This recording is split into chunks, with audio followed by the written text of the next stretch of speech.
Plato's writing, we see that there's a 1,200-year gap between the event of Plato's life and the earliest manuscripts that we have describing his life. 1,200 years between Plato's life and the earliest manuscripts that we have on record. And of those copies that we have on record, there's only 7.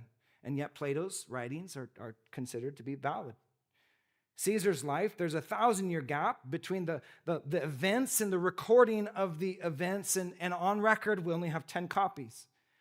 Aristotle's life, there's a 1,400-year gap between the events and the recording of the events, and we have 49 copies of the manuscripts. Homer's Iliad, there's a 500-year gap, getting better, 500-year gap between the events and the recording of the events, and we have 643 manuscripts. The New Testament, the earliest manuscripts that we have on record are less than 100 years between the event and the recording of the event. And we have 5,800 plus still discovering early texts of the manuscript. 5,800 copies of the New Testament, partial and more complete, written in the Greek.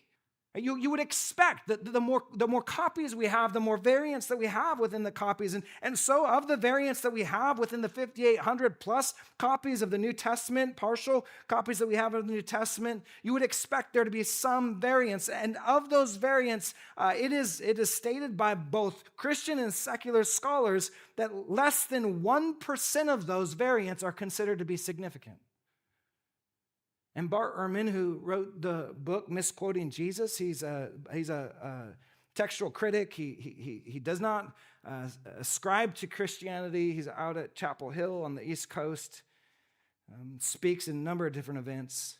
When pressed, this modern critic saying that we cannot trust the reliability of Scripture, when pressed, he would conclude that if we were to be reading the original manuscripts in hand today, that there would be no key theological doctrine of the Christian faith that would be altered or changed.